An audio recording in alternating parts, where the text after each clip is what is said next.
السلام عليكم ورحمة الله وبركاته.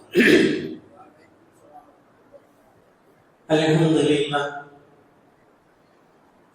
لله الذي هدانا لهذا نحمده ونستعينه ونستغفره ونؤمن به ونتوكل عليه ونعوذ بالله من شرور أنفسنا ومن سيئات أعمالنا من يهد الله فلا مضل له ومن يضلل فلا هادي له. أشهد أن لا إله إلا الله وحده لا شريك له وأشهد أن سيدنا ونبينا مولانا محمدا عبده ورسوله. أما بعد فقد قال الله تبارك وتعالى في محكم تنزيل وفي القرآن المجيد بعد أعوذ بالله من الشيطان الرجيم بفضل بسم الله الرحمن الرحيم وأنفقوا مما رزقناكم من قبل أن يأتي أحدكم الموت فيقول ربي لولا أخرتني إلى أجل قريب فأصدق وأكن من الصالحين. صدق الله العلي العظيم وصدق رسول النبي الكريم ونحن على ذلك من الشاكرين والشاهدين والحمد لله رب العالمين. رب اشرح لي صدري ويسر لي أمري واحلل عقدة من لساني ويفقه قولي ربي زدني علما وارزقني فهما. اللهم صل على سيدنا محمد طب القلوب دوائها وعافية الأبدان وشفائها ونور الأبصار وضيائها وعلى آله وصحبه وبارك وسلم عليه. புகழனைத்தும் அல்லாஹ் ஒருவனுக்கே உரித்தாகட்டுமாக.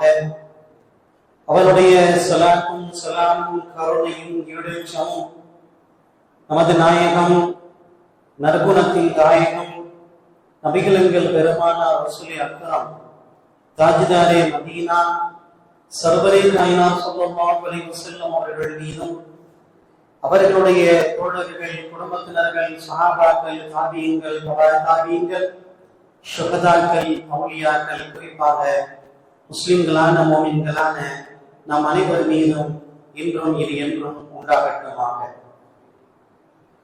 எல்லாம் வல்ல அல்லாஹ் தஆலா இந்த இஸ்லாமிய ஆண்டின் கடைசி மாதமாக இருக்கிற தில்ஹிஜ்ஜாவை நமக்கு ஆரோக்கியத்தோடு சந்திக்கும் வாய்ப்பை தந்தால், அதே போன்று இன்னும் சில நாட்களில் இந்த தில்ஹிஜ்ஜா நம்மை விட்டு விடைபெற இருக்கிறது. தில்ஹிஜ்ஜா என்று அரபியிலேயும் நம்முடைய புழக்கத்தின் தமிழிலே துல்ஹஜ் மாதம் என்றும் சொல்லப்படக்கூடிய இந்த மாதத்தின் சரியான மொழிபெயர்ப்பு துல் என்றால் உடைய என்று அர்த்தம். தால் வாவ் லாம் துல் அப்படின்னு சொன்னோம்னா உடைய, துல்ஹஜ் என்றால் ஹஜ்ஜுடைய மாதம். இவ்வளவுதான். இதை இஸ்லாமிய மாதங்களில் கடைசி மாதமாக அல்லாஹ் தந்திருக்கிறார். இதை அடுத்து வரக்கூடிய மாதம் அடுத்து ஹிஜ்ரி ஆண்டினுடைய துவக்க மாதமாக இருக்கும் இன்ஷா அல்லாஹ். இந்த நேரத்தில் இந்த தில்ஹிஜ்ஜா மாதத்தை அல்லாஹ் நமக்கு தந்து மிகப்பெரிய அருள் உபகாரங்களை எல்லாம், அவருடைய கிருபைகளை எல்லாம் நம் மீது பொழிந்து சொல்ல முடியாத அருள் பாக்கியங்களுக்கெல்லாம் நம்மை உரியவர்கள் ஆக்கி, எப்படியாவது இவர்கள் என்னுடைய அருளுக்கு உரியவர்கள் ஆகிவிட வேண்டும் என்று அல்லாஹ் நம் மீது நிறைய அருள்மழை பொழிந்திருக்கிறார். நினைவு கூறுகிறோம், தில்ஹிஜ்ஜாவின் துவக்கம் முதல் இன்றைய நாள் வரை நாம் செய்திருக்கிற காரியங்கள். முதலாவதாக தில்ஹிஜ்ஜாவின் துவக்க நாட்கள் பிறை வார்த்ததிலிருந்தே குர்பானி கொடுப்பவர் கொடுக்காதவர் எல்லோருமே ஹதீஸில் முஸ்தஹப் என்று சொல்லப்பட்டிருந்தாலும் கூட நகம் வெட்டாமல், முடிகளை களையாமல், நம்மை ஒரு பராரியான கோலத்தில், ஒரு ஃபக்கீருடைய இறை காதலில் மூழ்கி போனவருடைய கோலத்தில் நம்மை ஆக்கிக் கொண்டிருக்கிறோம். இந்த 10 நாட்கள் குர்பானி கொடுப்பவர்கள் மட்டும் என்று இல்லை, அதை ஒரு கடனாக மட்டுமல்ல, கடமையாகவே நினைத்து செய்திருந்தோம். யாரோ சொன்னதை போல பிறை பார்ப்பது எப்பொழுது என்று மக்கள் எல்லாம் ஏன் திரும்ப திரும்ப கேட்கிறார்கள் என்றால், பிறை பார்க்கப்பட்டதற்கு பின்னால் நான் நகம் வெட்டிவிடக் கூடாது, நான் சவரம் செய்து விடக் கூடாது. அது குர்பானி கொடுப்பவர்களுக்கு என்று இருந்தாலும் கூட நானும் அதில் இணைந்து கொள்கிறேன் என்ற ஆசையில், ஆர்வத்தில் தன்னை இணைத்துக் கொள்கிற இஸ்லாமிய சமூகம். இது எதை காட்டுதுன்னு சொன்ன, நன்மை என்று மார்க்கத்தில் சொல்லப்பட்டு விட்டால் அது ஃபர்லு, வாஜிப், சுன்னத், முஸ்தஹப் என்றெல்லாம் இல்லை. என்னை நான் அதில் இணைத்துக் கொள்ள வேண்டும், எப்படியாவது அதில் நான் பங்கெடுத்துக் கொள்ள வேண்டும் என்கின்ற ஆர்வம், அமல்கள் மீது இருக்கிற ஆசை. இந்த 10 நாட்களில் நம்முடைய பகுதியிலே சொல்லப்பட்டது, தில்ஹிஜ்ஜாவுடைய பிறை பார்ப்பதற்கு முன்னாலேயே கொஞ்சம் சொல்லிட்டீங்கன்னு சொன்னா நான் சேவிங் எல்லாம் பண்ணிக்கிருவேன், நெகம் எல்லாம் வெட்டிக்கிருவேன், கொஞ்சம் எனக்கு ரிமைண்ட் பண்ணுங்க, நினைவுபடுத்துங்கன்னு சொன்ன எத்தனையோ அன்புள்ளங்க. அவங்க என்ன நினைக்கிறாங்க, அந்த தில்ஹிஜ்ஜாவுடைய நாட்களில், அல்லாஹ்விற்கு நெருக்கமான அந்த திருவிழாவிற்குரிய 10 நாட்களில் என்னிடமிருந்து எந்த குறையும் வெளிப்பட்டு விடக்கூடாது. அது நெக வெட்டுறதா இருக்கட்டும் சரி, அல்லது முடி சவரம் செய்து கொள்வதாக இருக்கட்டும், நான் அதில் என்னை இணைத்துக் கொள்ள வேண்டும் என்று குர்பானி கொடுப்பவர் கொடுக்காதவர் எல்லாரும் அதை செய்தார்கள். இதுல நமக்கு என்ன படிப்பின, குர்பானி கொடுத்த உடனே எப்படி பிறை பார்ப்பதற்கு முன்னால் எல்லாவற்றையும் செய்து தயாராகி கொண்டோமோ, அந்த ஒரு ஆர்வம், அந்த ஒரு ஆசை, அந்த அமல்களின் மீது என்னை இணைத்துக் கொள்ள வேண்டும் என்று இருக்கிற பேராவல், பேராசை, இது குர்பானி கொடுத்து முடிச்ச உடனே சல்லுன்னு இறங்கிது. வைக்கணும்னு ஆசைப்பட்டதை விட எடுக்கணும்னு அவசரப்படுறது ரொம்ப சீக்கிரமா. என்னங்க புரியுதா இல்லையா?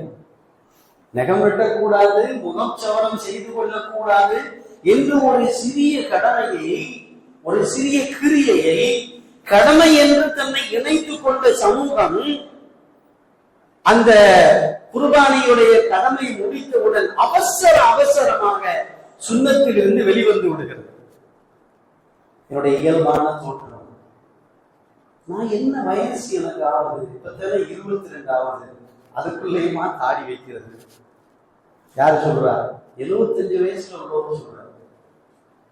75 உள்ள வயசு சொல்றாரு, இப்பதானே எனக்கு 22, அதுக்குள்ளேயுமா தாடி வைக்கணும்? மனைவி பக்கம்லாம் வேணாம் சொல்றாங்களே. அவசரமாக அந்த சுன்னத்தில் இருந்து வெளி வருவதற்கு காட்டுகின்ற ஆர்வம், இது எதை அடிபட்டு போகுதுன்னு சொன்னா, முஸ்தஹப்பாக இருந்தாலும் பரவாயில்லை என்று ஷேவிங் பண்ணாமல், நெக வெட்டாமல் இருந்த அந்த ஆர்வம் அத்தனையும் 10வது நாள் அடிபட்டு போகிறது. இது நமக்கு என்ன படிப்பின? 10 நாள் இருந்த தோற்றத்தை சற்று நிரந்தரமாக வைக்க முயற்சி செய்யலாமே. 10 நாள் இருந்த தோற்றத்தை நிரந்தரமா இருந்தா நீங்க வச்சு பாருங்களேன். ஒரு வாரம், ஒரு 10 நாள் முகச்சவரம் செய்து கொள்ளாமல் அப்படியே திரிகிறது இல்லை, சரி செய்து கொள்வதுதான். குர்பானி கொடுத்ததற்கு பின்னால் அப்படியே முற்றிலுமாக எடுத்து விடாமல் என் முகத்திற்கு எது பொருந்தும் சற்று யோசித்து பார்த்து, இன்றைக்கு அல்ஹம்துலில்லாஹ் இஸ்லாமியர் அல்லாதவர் எல்லோருமே தாடி வைக்கிறார்கள். தாடி வச்சிருந்தா முஸ்லீம் இல்லை. இன்னைக்கு என்ன இருக்காங்க, ஆளுகின்ற வர்க்கத்தில் இருந்து எல்லோருமே அதை ஒரு அடையாளமாக, சொல்ல போனால் பியர்ட்னு சொல்லுவாங்க ஆங்கிலத்தில்.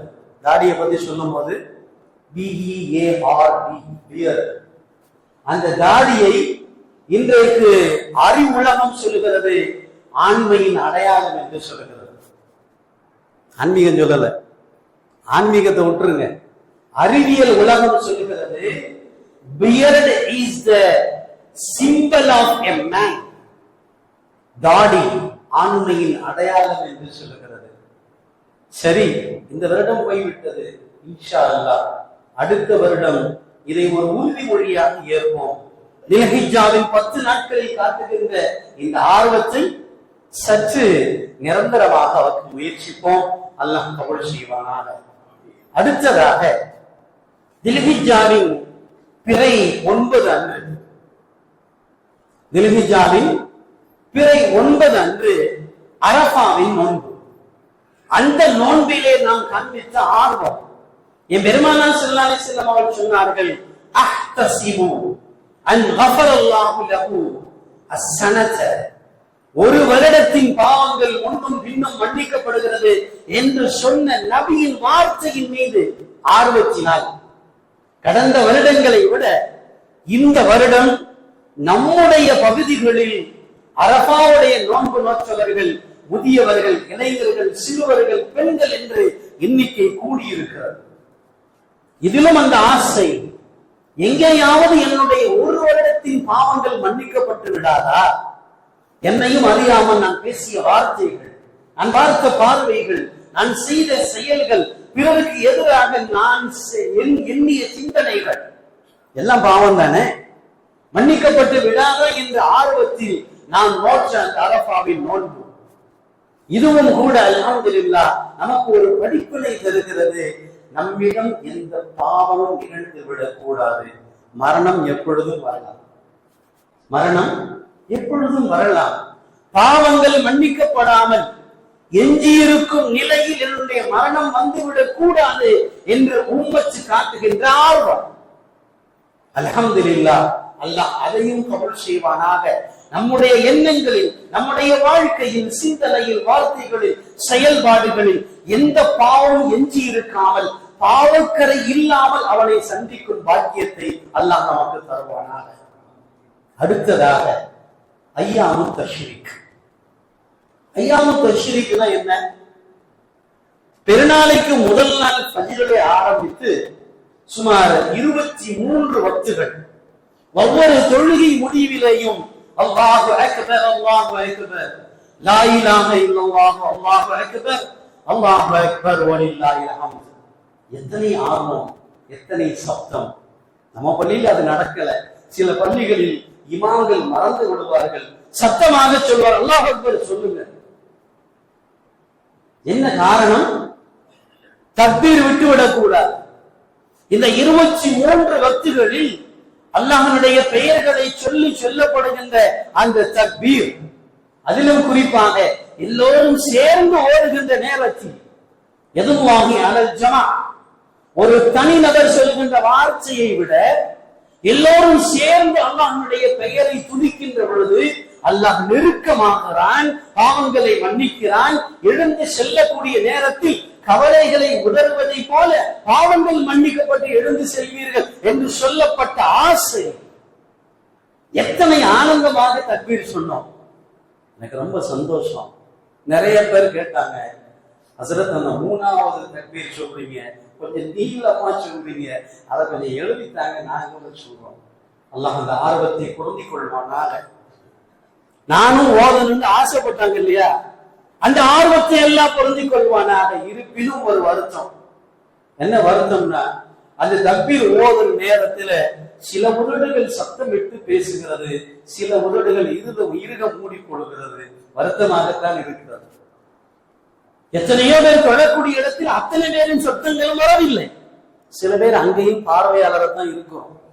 தக்பீர் இமாமுக்கோ அல்லது வேறு யாருக்கோ அல்ல, நான் ஓதுகிற தக்பீர் எனக்கு சேரும், நான் ஓதுகிற தக்பீர் எனக்கு நன்மை தரும் என்ற எண்ணத்தில் இனி வரும் காலங்களில் தக்பீராக இருக்கட்டும் அல்லது துஆவிற்கு பிறகு சொல்லப்படுகிற ஆமீனாக இருக்கட்டும், சற்று சத்தமாக சொல்வோம். அல்லாஹ் நமக்கும் நன்மைகளில் பங்கை அதிகப்படுத்தி தருவானாக. இது மூணாவது. நினைவு வச்சுக்கிட்டீங்களா? 3 விஷயம் சொல்லியிருக்கேன். ஞாபகம் இருக்கா? நினைவு வரலன்னு சொன்னா திரும்பி கேட்டுக்கலாம் இன்ஷா அல்லாஹ் தனிமையில. 3 விஷயங்கள். அடுத்ததாக மகத்தான ஒரு கடமை ஹஜ்ஜுடைய கடமை. ஹஜ்ஜுடைய கடமையை பொறுத்த வரைக்கும்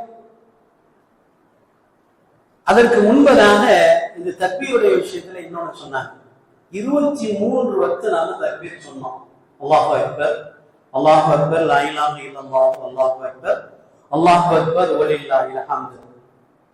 சில பேருக்கு ஆசை இந்த தக்பீர் தொடர்ந்து ஓடுனா என்ன இருக்கு, ஆகுமான ஆசை தான்.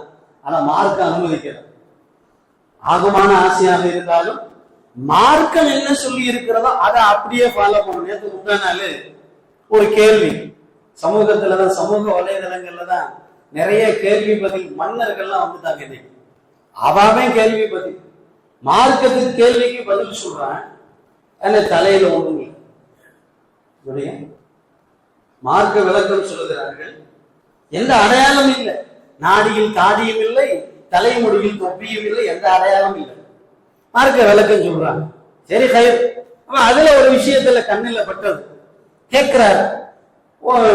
ஃபஜ்ர்ல இமாம் சத்தமா ஓடுறாங்க, மகரிப்ல இஷால ஓடுறாங்க, லொஹர்லயும் அஸ்ர்லயும் ஏன் சத்தம் இல்லாம ஓதுறாரு அப்படின்னு சொல்லி கேள்வி. அறிவு ஜீவி. அதுக்கு அவர் பதில் சொல்றாரு. எல்லாத்துக்கும் விளக்கம் சொல்ற மாதிரி சொல்ல வேண்டியதான 1.5 பக்கத்துல. அவர் என்ன சொன்னாரு? ரசூலுல்லாஹ் ஓதல, அதனால இமாம் ஓதல. இந்த விஷயத்தை அடுத்த இடத்துல சொல்ல மாட்டான். இந்த பதில் இருக்கு. இத அவனுக்கு தேவையான சில மசாயில், குழப்பக்கூடிய மசாயில் இருக்கு இல்லையா, அதுல இப்படி சொல்ல மாட்டான். ரசூலுல்லாஹ் இப்படி சொன்னாங்க அதனால இப்படி அப்படின்னு சொல்ல மாட்டான். இவங்க செய்யறாங்க, தெரியாம செய்யறாங்க, அதனால அது தப்புன்றோம். இங்க அல்ஹம்துலில்லாஹ் சரியான பதில்.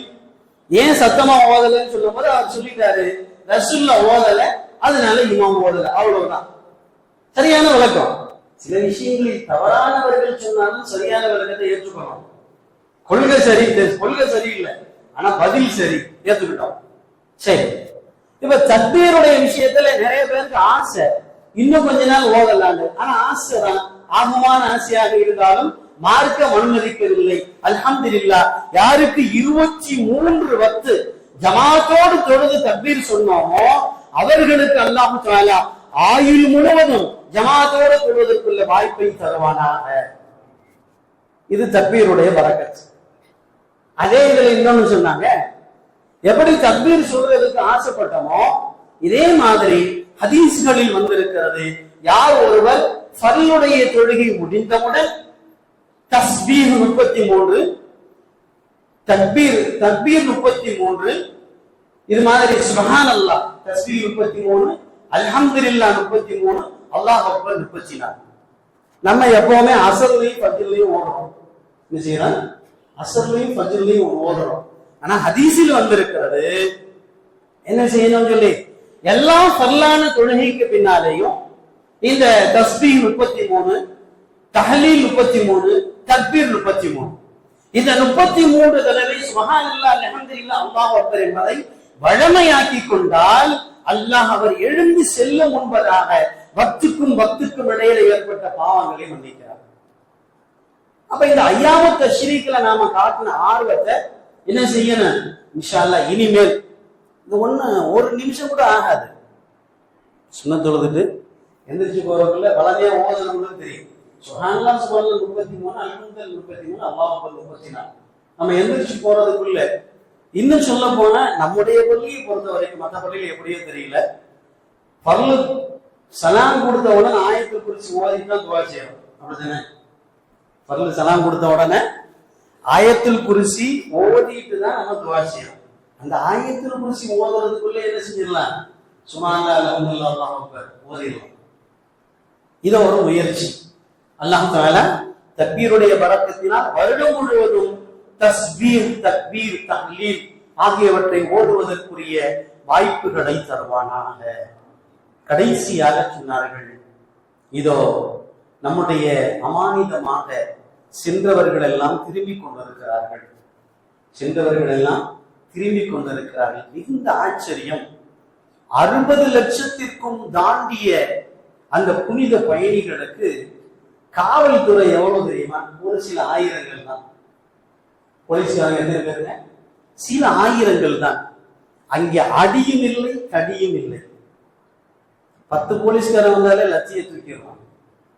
10 போலீஸ்காரன் வந்தாலே லட்சிய தூக்கிறான். நம்ம பார்க்கிறோம். இத்தனை லட்சம் பேர் கூடி கலைந்தார்கள். காவல்துறையும் இருக்கிறது. எந்த காவல்துறை சேர்ந்தவர்களும் கையிலே தடி இல்லை, யார் மீதும் அடிவிழவும் இல்லை. என்ன பெரிய ஆச்சரியம் என்றால், இத்தனை ஹாஜிகளுக்கும் செல்ஃப் கண்ட்ரோல், சுய கட்டுப்பாடு. எங்கேயும் நாம் எல்லை தாண்டி விடக்கூடாது. வந்திருப்பது இறைவனின் சன்னிதானம். என்னுடைய சப்தம் எங்கும் உயர்ந்து விடக்கூடாது.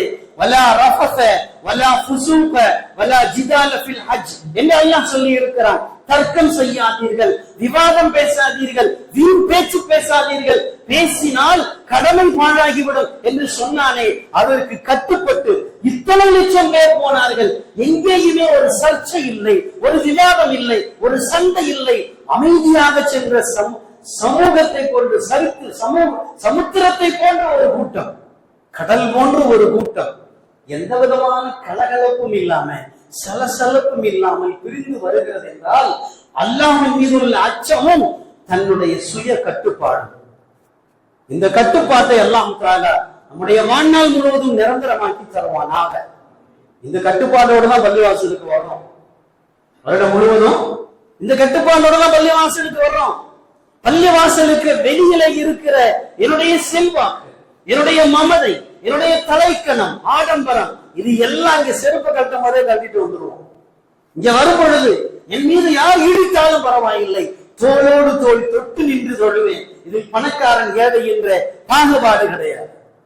சுய கட்டுப்பாடு, செல்ஃப் கண்ட்ரோல். இப்பொழுது திரும்பி வரக்கூடிய ஹாஜிகள், இந்த ஹாஜிகளை ஒரு காலம் இருந்தது, ஹஜ்ஜுக்கு போகும்போது வழி அனுப்புறதுல ஒரு ஆர்வம், ஹஜ்ஜுக்கு வர்றவங்களை திரும்ப வரவேற்பதில் ஒரு ஆர்வம் இருந்தது. இன்றைக்கு உம்மத்தில் அத்தனையும் செத்து விட்டது என்றுதான் சொல்லலாம். யாரும் கோபித்துக் கொள்ளாதீர்கள். இன்னார ஹஜ்ஜுக்கு போறாங்கன்னு தெரிஞ்சா ஏன்ட்ட சொல்லலையே, இது கல்யாணம் இல்லைங்க, இது கல்யாணம் இல்லை. பத்திரிகை கொண்டாந்து வீட்டுல வச்ச அவசியம் வந்துருங்க, குடும்பத்தோடு வாங்க, முன்னாடியே வந்துருங்க, மருதாணிக்கு வாங்க, மம்மல்லிக்கு வாங்கன்னு சொல்றதுக்கு இது கல்யாணம் இல்லை. அவர் செல்கிறார், அல்லாஹ்வின் சன்னிதானத்திற்கு செல்கிறார். எனக்கு தெரிந்து விட்டது, வீட்டிற்கு செல்ல வேண்டும். அஸ்ஸலாமு அலைக்கும், நீங்கள் ஹஜ்ஜுக்கு செல்கிறீர்கள், எங்களுக்காக துஆ செய்யுங்கள், முஸ்லிம் உம்மாவிற்காக துஆ செய்யுங்கள்.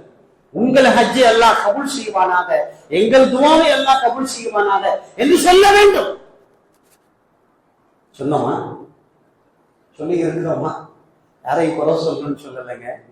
ஏன்னா அவர் யாரையும் அமைச்சரையோ முதலமைச்சரையோ பார்க்க போகல. பாவங்கள் மன்னிக்கப்பட்டு திரும்பி வர போகிறார். அல்ஹம்துலில்லாஹ். இன்றைக்கும் சற்று எஞ்சி இருக்கிறது பழக்கம். என் பெயரை சொல்லி அங்கே சலாம் சொல்லுங்க. என்ன சொல்றாங்க? என் பெயரை சொல்லி அங்கே சலாம் சொல்லுங்கள் என்று சொல்லி அனுப்புகிறார்கள். அவர் பெயர் சொல்றாரோ இல்லையோ, அங்க போய் அஸ்ஸலாமு அலைக்கும் யா ரசூலுல்லாஹ், யாரெல்லாம் சலாம் சொன்னாங்களோ அவங்களுடைய சலாம் முடிஞ்சு போச்சு. சொல்லணுங்கிற அவசியம் இல்லை. யாரெல்லாம் என்று சலாம் சொன்னாங்களோ அவங்க சார்பாக அவங்களுக்கு சலாம். என் பெருமானார் ஸல்லல்லாஹு அலைஹி வஸல்லம் அவர்கள் அத்தனைக்கும் பதில் சொல்வார்கள். கொடை வல்லல் ஆயிற்று அவர்கள். அவர்களை போன்று வல்லல் இந்த உலகத்திலே இதுவரை பிறக்கவும் இல்லை, இனி பிறக்க போவதும் இல்லை. மன்னிப்பின் வல்லல் அவர்கள், துஆவின் வல்லல் அவர்கள், அனைவருக்கும் சிபாரிசு செய்வதில் வல்லல் அவர்கள். யாருக்கும் இல்லை என்று சொல்ல மாட்டார்கள். தன்னை திட்டியவர்களுக்கு கூட சொர்க்கத்திற்கு சீட்டு வாங்கி தரக்கூடிய சொர்க்கத்தின் சொந்தக்காரைய பெருமானார் ஸல்லல்லாஹு அலைஹி வஸல்லம். அப்ப அவங்கள பார்த்து என்ன செய்யணும்? எங்களுக்கு துஆ செய்யுங்கன்னு சொல்லணும். சரி, அதை விட்டுட்டோம். இனி என்ன செய்யணும்? வரக்கூடியவர்களை, ஹதீஸில் வந்திருக்கிறது, ஹஜ்ஜிற்கு சென்று வந்தால் அவர்கள் உடனே லக்கேஜோட வீட்டுக்கு போயிடக்கூடாது. லக்கேஜோட வீட்டுக்கு போயிடக்கூடாது. அவர்களுக்கும் உண்டான வாழ்த்து இது. மற்ற எல்லாத்தையும் அனுப்பிட்டு இவங்க பள்ளிக்குதான் இருந்தது. நான் மறுத்து இருக்கிறேன், அதெல்லாம் அப்படியெல்லாம் நடந்திருக்கிறது. எல்லோரும் வருவார்கள், அஜிலிருந்து குடும்பத்தோடு வருவார்கள். பெண்களை வீட்டிற்கு அனுப்பிவிட்டு ஆண்கள் நேராக பள்ளிக்கு வருவாங்க. பள்ளியில ஏலாம் பண்ணுவாங்க. இந்த வக்துல இன்னார் ஹஜ்ஜிலன்னு வர்றாங்க, வந்து அவங்க பள்ளியில உட்காருவாங்க, தன்னுடைய நிகழ்வுகளை எல்லாம் சொல்லி காட்டுவார்கள், எல்லோரிடத்திலே முசாஃபா செய்வார்கள். ஹதீஸிலே வந்திருக்கிறது, ஹஜ்ஜிற்கு சென்று பாவங்கள் மன்னிக்கப்பட்ட நிலையில் வீட்டிற்குள்ளே நுழைவதற்கு முன்பதாக யார் அவர் கரம் எடுத்து முசாஃபா செய்கிறார்களோ பாவங்கள் மன்னிக்கப்படும் என்று பெருமானார் ஸல்லல்லாஹு அலைஹி வஸல்லம் சொன்னார். வீட்டுக்கு போறதுக்கு முன்னாடி என்ன செய்யணும்? அவருடைய கரம் எடுத்து முசாஃபா செய்ய வேண்டும். இங்க ஒரு அருமையான விஷயத்தை சொன்னாங்க. ஹஜ்ரத் மூஸா அலைஹிஸ்ஸலாம் மேராஜ்ல அல்லாஹ்ட்ட இருந்து 50 வருஷம் வாங்கிட்டு வந்தாங்க. 50 வருஷம் வாங்கிட்டு வந்தாங்க. அப்ப ரசூலுல்லாஹ் என்ன செஞ்சிருக்கலாம்? ஃபர்ஸ்ட் ட்ரிப்ல மூஸா என் உம்மத் இதை செய்ய மாட்டாங்க, நீங்க 45 கட் பண்ணிட்டு 5 மட்டும் கொண்டு வாங்க சொல்லிருக்கணும். நினைச்சிருக்கலாம். 50 வருஷம் வாங்கிட்டு வந்தாங்க. 50 வருஷம் என் உம்மத்து சொல்ல மாட்டாங்க, சக்தி இல்லை, நீங்கள் திரும்ப அல்லாஹ்வுடன் சென்று 45 குறைத்து 5 மட்டும் வாங்கி வாருங்கள் என்று சொல்லி இருக்கலாம். ஆனால் ரசூலுல்லாஹி ஸல்லல்லாஹு அலைஹி வஸல்லம் அவர்கள் அதை சொல்லாமல் சற்று குறைத்து வாருங்கள் என்று சொன்னார்கள். மூஸா அலைஹிஸ்ஸலாம் அல்லாஹ்விடம் போனார்கள். தெரிந்த சரித்திரம், 5 குறைக்கப்பட்டது. கடைசியில 5. அப்ப 50 5 ஆகிறதுக்கு எத்தனை ட்ரிப் போயிருப்பாங்க? சொல்ல அப்பதான் நீங்க இங்க இருக்கீங்கன்னு அர்த்தம். இல்லாட்டி ஏசிக்கிறதுக்கு மதம் தான் இருக்கும். 50 5 ஆக எத்தனை வாட்டி? 10 ட்ரிப் போயிருக்காங்க. அதை சொல்றாங்க. இத்தனை முறை என் பெருமானார் ஹஜ்ரத் மூஸா அலைஹிஸ்ஸலாம் அவர்களை திரும்பி அனுப்பதற்குண்டான காரணம் என்ன தெரியுமா? நபி மூஸா அலைஹிஸ்ஸலாம் ஒவ்வொரு முறையும் போகும் பொழுது அல்லாஹ்வை பார்த்துட்டு வராங்க. சுப்ஹானல்லாஹ். ஒவ்வொரு முறையும் போகும்போது யாரை பார்த்துட்டு வராங்க? அல்லாஹ்வை பார்த்து விட்டு திரும்ப வருகிறார்கள். என் பெருமானார் ஸல்லல்லாஹு அலைஹி வஸல்லம் அவர்கள் ஒவ்வொரு முறை போய் வரும் பொழுதும் மூஸாவை மூஸாவாக பார்க்கவில்லை, மூஸாவின் கண்களை அல்லாஹ்வை பார்த்த கண்களாக பார்த்தார்கள். அந்த ஆசையிலதான் திரும்ப போங்கன்னு சொல்லி மூஸா இங்கு பொருட்டல்ல, மூஸாவின் கண்களில் என் இறைவனை பார்த்தார்கள் என் பெருமானார் ஸல்லல்லாஹு அலைஹி வஸல்லம் அவர்கள். அதே போன்று இந்த ஹாஜி இவருடைய கண்களில் காபாவை பார்த்து விட்டு வருகிறார். இவர் எனக்கு முக்கியம் இல்லை, இவர் பார்த்து விட்டு வருவது கந்தர்வ காபா, உலகத்தையே கட்டி போட்டிருக்கும் அந்த அல்லாஹ்வின் துஆக்களை பெற்று தரக்கூடிய உலகத்தின் காந்த காபா. அதை பார்த்து விட்டு வருகின்ற கண்களை நான் சந்திக்க வேண்டாமா? அவர்களை கண்களை வைத்து எனக்காக துஆ செய்யுங்கள், என் பிள்ளைகளுக்காக துஆ செய்யுங்கள், ஆரோக்கியத்திற்கு துஆ செய்யுங்கள், என்னுடைய பொருளாதாரத்துக்கு துஆ செய்யுங்கள், எத்தனை துஆ வேணுமோ கேளுங்க. இவர் முக்கியம் அல்ல, அவர் பார்த்துட்டு வர்ற காபா அவர் துஆவை கபூல் செய்து தரும் இன்ஷா அல்லாஹ். இந்த பாக்கியம் நமக்கு நசீபாக வேண்டும். இதுல நமக்கு எந்த விதமான உள்ளத்தில் எந்த நிராசையும் வந்து விட வேணாம். நான் இப்படியே இருக்கிறேன், அவர் போயிட்டு வந்துட்டார இல்ல. அவர் சென்றது யாருக்காக? அவருக்காக இல்ல, நமக்காகத்தான் சென்றிருக்கிறார். சென்றது 60 லட்சம். எத்தனை பேருக்கு? 200 கோடி முஸ்லிம்களுக்காக அல்லாஹ் தேர்ந்தெடுத்து அழைக்கிறார். இவங்க போவாங்க, இவங்க போக மாட்டாங்க இல்ல, அல்லாஹ் சில பேரை அழைத்து சில பேருக்கு துஆ செய்ய சொல்லுகிறார். கடைசியா ஒரு ஹதீஸை சொல்லி முடிப்போம். யாருக்கு வசதி இருந்தும் ஹஜ் செய்யவில்லையோ, கடுமையான கண்டன ரசூலுல்லாஹ் சொல்றாங்க. யாருக்கு வசதி இருந்தும் ஹஜ் செய்யவில்லையோ அவர் நாடினால் யூதராக, நாடினால் நஸ்ரானியாக மரணிக்கட்டும் என்றார்கள் என் பெருமானார் ஸல்லல்லாஹு அலைஹி வஸல்லம். எல்லாருக்கும் ஆசை இருக்கு ஹஜ் செய்யணும்னு சொல்லி. ஆனா ஹஜ்ஜுக்குன்னு சொல்லி என்ன செய்யணும்? முயற்சி செய்ய வேண்டும்.